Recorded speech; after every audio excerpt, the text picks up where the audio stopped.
Baja inflación. ¿A qué costo? Esa es la pregunta que nos formulamos hoy en el contexto que faltaba. Soy Jaime Albarracín, a través de Palenque TV. En los días precedentes, el Gobierno Nacional dio a conocer el presupuesto general del Estado para 2024, donde se contempla, como no podría ser de otra manera, el índice de precios al consumidor o inflación, como más popularmente se conoce este indicador macroeconómico. Es decir, dio a conocer hasta cuánto en promedio se elevarán los productos de la canasta familiar, canasta que comprende productos de primera necesidad, así como servicios. Según se supone, los precios de estos productos se elevarán en 2024 en un 3,69%. Es decir, que los precios serán mayores o variarán en relación a los de 2023 y de 2022, que según se estableció, subieron en 2022 en un 3,3%. En otras palabras, si usted compraba un kilo de carne en 50 bolivianos en 2022, es probable que compre el mismo kilo en 52 bolivianos, es decir, que si compraba 5 kilos de carne a la semana con 250 bolivianos, ahora lo hará con 260. Debe importarnos la inflación a los ciudadanos bolivianos. Según expertos, la inflación es el asesino silencioso de nuestros ahorros y nuestra economía en general. Hoy por hoy, temas como este, el incremento de precios de productos básicos, a muchos no les llama la atención. Pero créame, hace 40 años era noticia de todos los días, ya que en 1982 el gobierno de la Unión Democrática y Popular, donde militaba el MIR de Jaime Paz Zamora, la inflación fue del 1000%. Este trauma económico marcó a una generación. Ahora no se le presta tanta atención como entonces. La inflación en Bolivia ha sido baja en los últimos años. En 2020 fue del 0,7%, es decir, no llegó a 1%. Probablemente por incidencia de la pandemia. La inflación en 2021 fue del 0,9%, tampoco llegó a 1%. Sin embargo, en 2022 fue del 3,3%. El paro en Santa Cruz tendría mucho que ver en ese porcentaje. Y este 2023 cerraría con un 3,98%, bajando a 3,69% en 2024. Estos datos han sido extraídos del portal Estatiza, dedicado a reflejar este tipo de porcentajes e información. Pero ¿cuál es el precio a pagar por esta baja inflación en Bolivia y la región? Uno de los factores que incide estos porcentajes es el precio de los combustibles. Según el presupuesto general del Estado 2024, se mantendrán los precios de los hidrocarburos en el país. Para pagar esta subvención, se requerirán del Estado, es decir, de todos nosotros. El presupuesto del próximo año va más o menos señalando que serán unos 10.000 millones de bolivianos. Es decir, para subvencionar los carburantes se requerirán unos 1.500 millones de dólares. Otro de los factores es el tipo de cambio del dólar, que en los papeles no supera los 6,96, pero que en el mercado paralelo cuesta por encima de los 7 bolivianos. El tipo de cambio oficial se mantiene gracias a las reservas internacionales netas, que como se informó cayeron en el Banco Central, y a los ingresos de divisas gracias a las exportaciones. En el caso del gas, bajaron. Por supuesto que estos factores son solo algunos, pero por el momento que sirva como un botón de muestra. Sin embargo, este asunto, el de la inflación, es a veces muy difícil de controlar. Reitero otra vez, este 2024 que se viene, las gasolinas no subirán de precio. Ese es el contexto que faltaba hoy.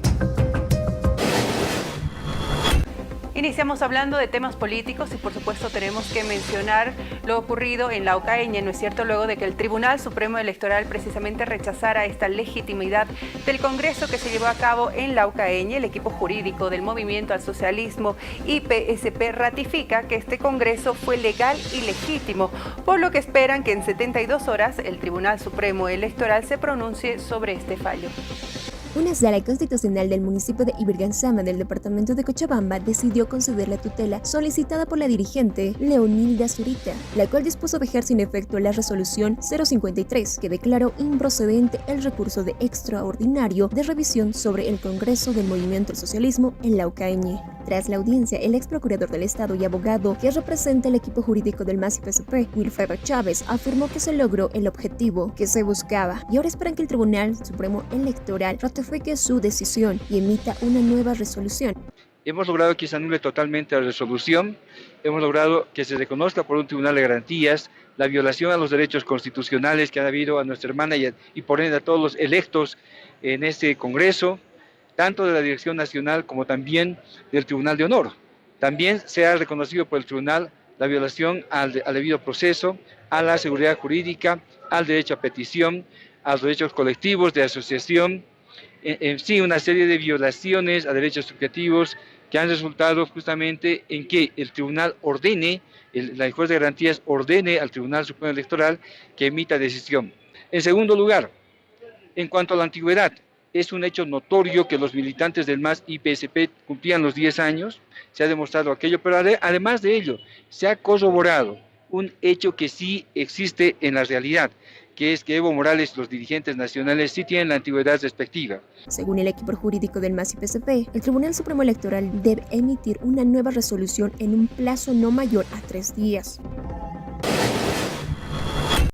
Hay que esperar, leer en plenitud esta resolución que se ha emitido para que se revise este fallo que emitió el Tribunal Supremo Electoral, que es un poder, ¿no es cierto?, dentro del Estado boliviano. ¿A qué me refiero? Fíjese usted, si la justicia dijo revísese esta resolución, bueno, el Tribunal Supremo Electoral puede revisar y decir nos ratificamos en nuestra resolución. ¿Me entienden lo que le digo? En ese sentido, entonces, en ese juego de palabras que pueden hablar o el sentido que se le puede dar a esta resolución, puede estar, reitero, la trampa. Lo pongo entre comillas. Entre tanto, los sectores anuncian con movilizarse. ¿Movilizarse en qué sentido? Fíjense ustedes que había una vigilia en puertas del Tribunal Supremo Electoral aquí en La Paz y de nada sirvió. Vamos a ver el tema del marco legal jurídico donde la democracia de los pueblos ha sido contundente, ha sido rotundamente garantizado el Congreso que se ha llevado en Laucaeñe. Y lamentablemente el órgano electoral está totalmente instrumentalizada. La decisión del juez que ha determinado anular la resolución que ha sacado el Tribunal Electoral, nosotros lo vemos de una forma muy positiva, donde se ha hecho justicia, donde está valorando la democracia de los pueblos, la democracia orgánica y política de este Congreso que se ha llevado en Laucaeñe. Nosotros siempre vamos a acatar la resolución y las determinaciones legales jurídicas. Nosotros siempre respetamos la estructura orgánica y política, respetamos las decisiones y por eso nosotros siempre estamos en estado de movilización. Por otro lado, los legisladores del Movimiento al Socialismo, afín al presidente Luis Arce, ¿no es cierto?, dicen que hay una presión por parte de los cevistas en la justicia para que precisamente se pueda avalar este Congreso que se llevó a cabo en Laucaeñe.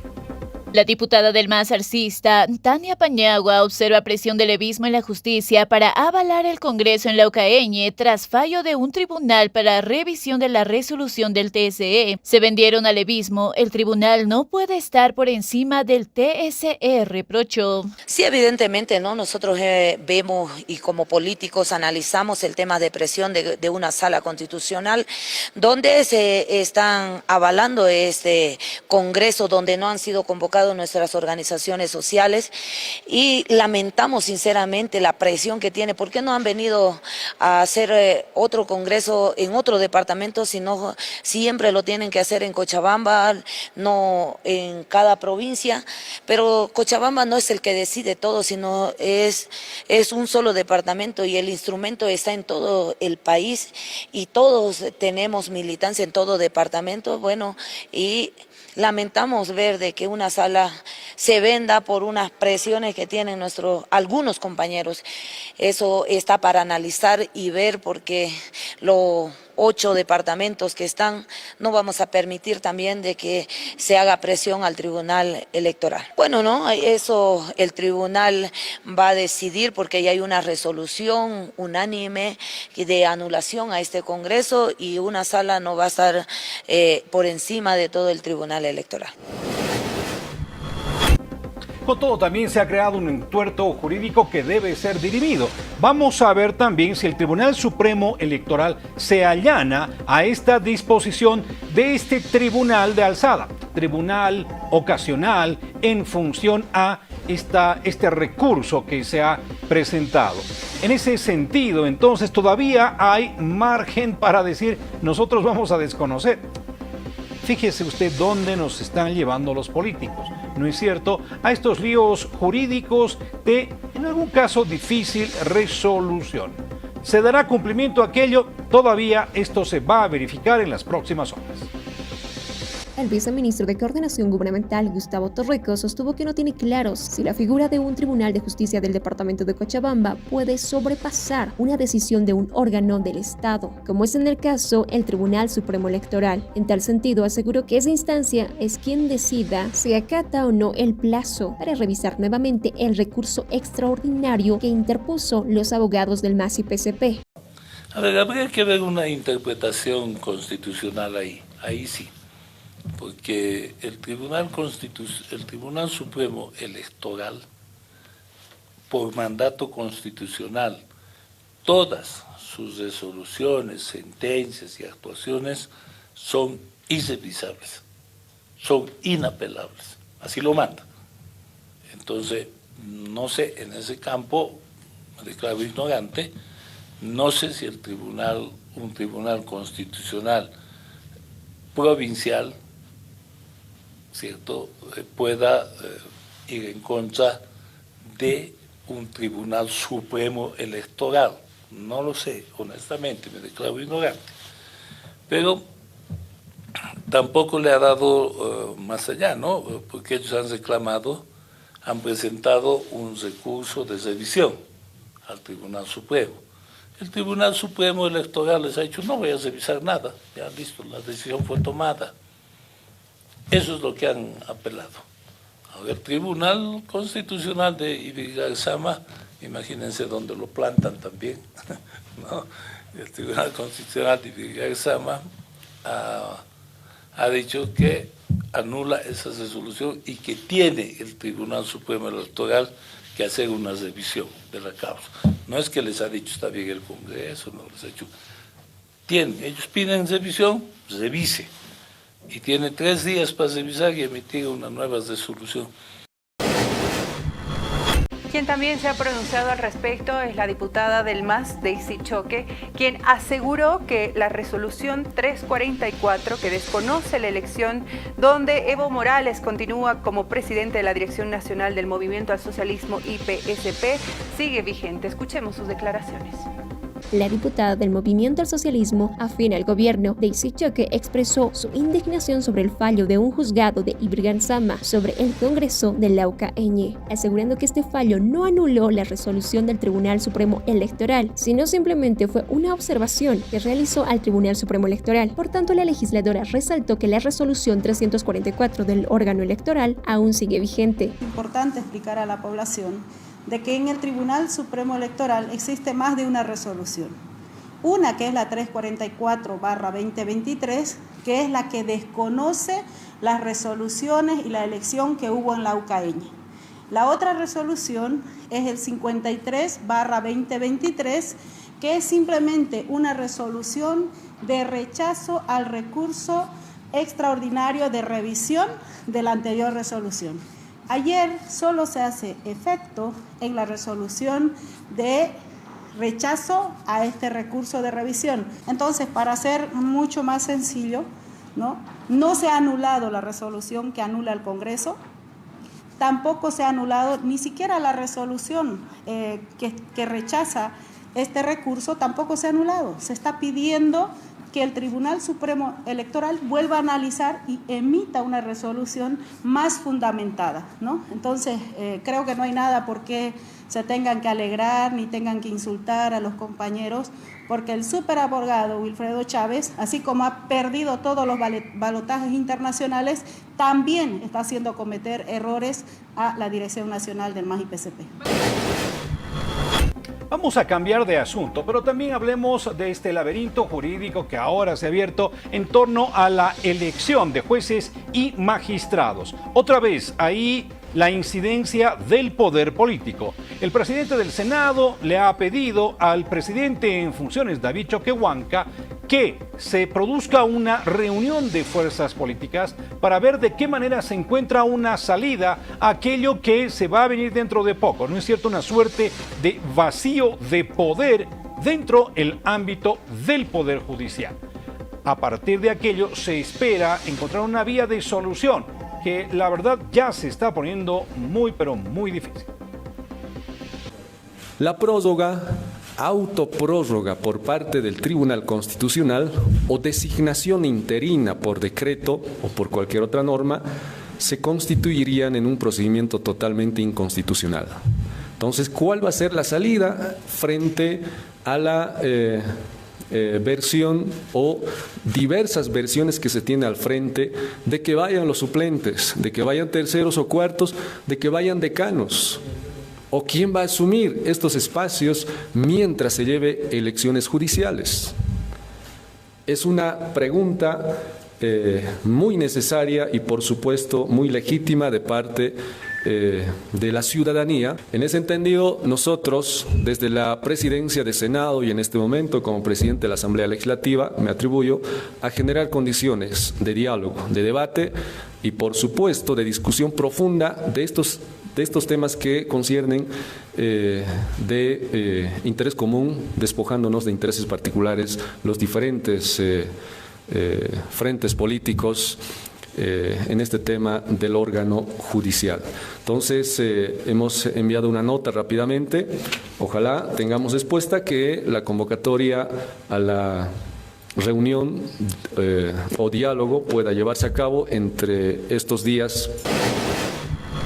Continuamos hablando sobre este vacío judicial. Comunidad Ciudadana dijo que en los próximos días va a presentar un proyecto, una propuesta bastante coherente precisamente sobre cómo llevar a cabo este vacío judicial. Él ha sido el primero que ha dificultado para que se pueda realizar las elecciones judiciales a través de una sesión plenaria en la Asamblea Legislativa, y ahora pide acuerdo. O sea, me parece pues algo totalmente incoherente, mucho cinismo por parte de Andrónico Rodríguez. Ellos deberían haber propiciado, como están a la cabeza del Senado, a la cabeza de diputados, deberían haber realizado las gestiones correspondientes para que se lleve a cabo la sesión plenaria y podamos tener, en este caso, las elecciones judiciales correspondientes. Ni siquiera nos han dejado debatir el procedimiento de las elecciones judiciales. Entonces, Andrónico Rodríguez demuestra mucho cinismo. En principio han obstaculizado que se realicen elecciones judiciales y ahora viene pidiendo acuerdos. Realmente Andrónico Rodríguez demuestra el mismo cinismo que su jefe político, Evo Morales. Vamos a realizar una propuesta totalmente coherente. En las próximas horas nos vamos a reunir y vamos a analizar todo este tema. Y es que la ruta a seguir básicamente ya es nula. ¿Por qué decimos esto? Lo decimos en función a que, 1, no se pueden prorrogar. 2, no habría la posibilidad de una designación vía decreto. 3, ¿qué es lo que queda? Elecciones, sí, pero ¿cuándo? ¿En qué tiempos? ¿No es cierto? Es ahí donde se está produciendo todo este entuerto. Incluso ya hay amenazas de llevar esta situación ante la Organización de Estados Americanos. La senadora opositora de Comunidad Ciudadana, Silvia Salame, advirtió con denunciar ante la OEA la vulneración de la Carta Democrática si es que hay un decretazo o se autoprorrogan en el cargo los actuales magistrados del Tribunal Constitucional Plurinacional desde el mes de enero. Y es en ese marco que la senadora recuerda que la Asamblea es la única instancia que puede preseleccionar autoridades judiciales, que se debe trabajar en una norma para poner en efecto dicha determinación. Sí o sí, en este país, si somos un país que estamos en un estado de derecho, debemos cumplir la Constitución. Si alguien osara, llámese que el Tribunal Constitucional se dice que se va a autoprorrogar, cosa que no puede acontecer jurídicamente, eso es una aberración, pero si osaran ellos hacer eso, el presidente osara sacar un decreto, un decretazo, o la Asamblea Legislativa cometiera el gravísimo error de hacer una ley para elegir, Silvia Salame denunciará al Estado boliviano o al órgano que vulnere por la vulneración a la Carta Democrática. No estamos afectando ya solamente la Constitución, estamos afectando el propio Estado de Derecho. Vamos a la OEA, claro que sí, a la OEA, porque estaríamos haciendo un quiebre democrático. Y desde luego que se supone que en Bolivia estamos en un país de un Estado de Derecho. Entonces, si estamos en un país de derecho, cumplamos pues con nuestro deber. Queridos amigos, momento de hacer una pausa, pero cuando retornemos estaremos tocando temas económicos importantes. Sí, definitivamente, porque es algo de lo que realmente deberíamos estarnos ocupando. Así es, esto y mucho más cuando retornemos.